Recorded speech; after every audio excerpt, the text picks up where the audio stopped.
The Formula One paddock has officially set up camp at the iconic Suzuka circuit for the Japanese Grand Prix. However, before the cars even turned a wheel in anger, the weekend was already defined by massive technical shifts behind closed doors and intense struggles on the tarmac. Today, we have a comprehensive breakdown of everything that happened during Thursday's media day and Friday's free practice session. We will dive into a last-minute FIA rule change regarding the 2026 engines and analyze the concerning radio messages from the top driver. Hit that subscribe button, grab a cold drink, and let's get into the fact. Thursday at Suzuka was nothing short of explosive. Before the cars even fired up for practice, the microphones were already picking up massive frustration, shocking ejections, and raw honesty from the grid's biggest star. Let's start with the biggest shockwave of the afternoon involving Max Verstappen. Max completely derailed his own press conference. In an unprecedented move, Max refused to answer questions and actually ordered a journalist to leave the room. The reason? A lingering grudge over a question asked months ago in Abu Dhabi regarding a collision with George Russell in Spain. Max simply looked at the reporter and said, "Yup, get out." When the reporter asked if he was really that upset, Max repeated, "Get out, now we can start." But the aggression wasn't just aimed at the media. Once practice began, Verstappen was brutally honest about his Red Bull machinery. He admitted the team is completely lost, stating, "You just try to correct one thing, you find another one, but never finding a good balance, basically."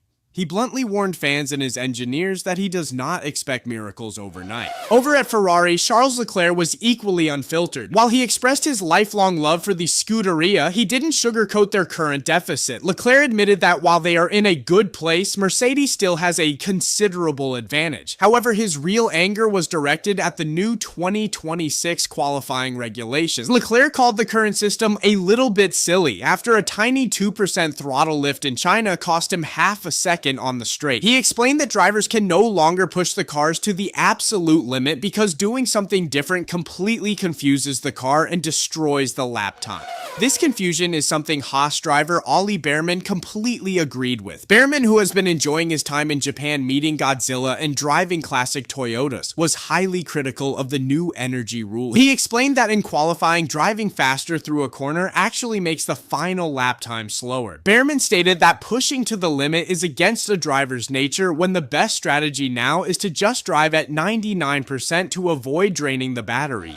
Meanwhile, the contrast at Mercedes couldn't be sharper. George Russell had a stellar start to the weekend, topping the timesheets in free practice 1 and proving the pure speed of the chassis. Lewis Hamilton sounded the alarm bell. Hopping on the team radio, a frustrated Hamilton told his engineer, "I think it's just something in how this car is set up. There's kind of some similarities to what I felt last year, so we're just working on that." For a 7-time champion, to compare this car to last year's struggles is a massive red flag. The situation at McLaren is equally intense. Lando Norris did not hold back after a disastrous start to his weekend, which was plagued by a hydraulic leak in practice. Commenting on the car's potential, Norris bluntly stated, "The pace is there for Oscar, not for me at the minute." He openly questioned his current situation, telling reporters, "Would I rather be here and have won last year, or would I rather have a slightly better car now and not have won last year? I think you know what my answer would be." Despite Lando's severe struggles, his teammate Oscar Piastri proved the car's raw speed by topping free practice 2.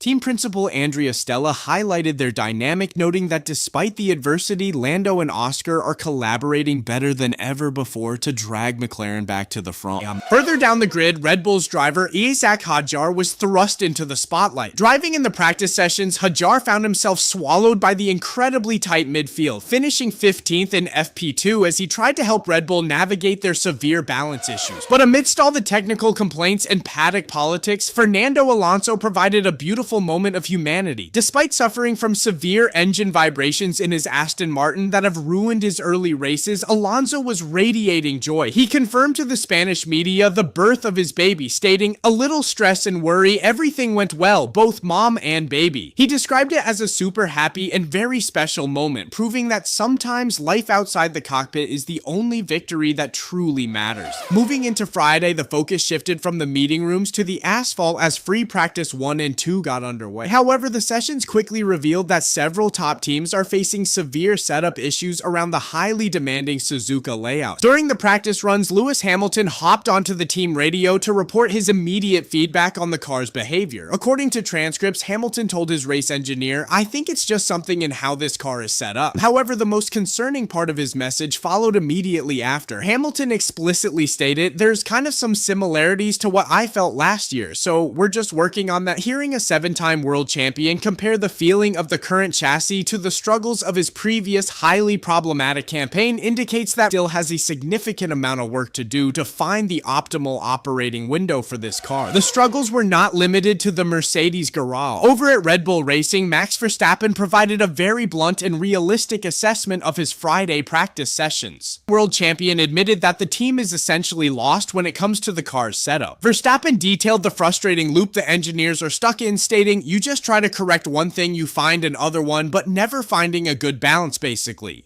What is particularly notable is Verstappen's timeline for a fix. He was completely transparent with the media and his team, admitting that it is a difficult issue to solve at the moment. He explicitly warned that he does not expect miracles overnight. Instead of promising a quick fix for Saturday, Verstappen emphasized that the team needs to take a step back. He noted, "We just need to understand our issues a bit more and where they are coming from." Further down the pit lane, McLaren also experienced a highly fractured Friday. Lando Norris concluded his practice sessions visibly frustrated after failing to extract the desired performance from his upgraded machinery. During his media duties, an interviewer pointed out that when he was out on track, it looked like the pace was there for both him and his teammate Oscar Piastri. Norris immediately shut down that optimistic assessment. He responded with absolute candor, stating, "The pace is there for Oscar, not for me at the minute." Norris went on to summarize his sessions as a pretty bad day from our side, heavily emphasizing the fact that his side of the garage simply did not get a lot of laps in. He concluded his interview by admitting that it is not the way you want things to go at the moment, highlighting the massive data deficit he is facing heading into Saturday's final practice session.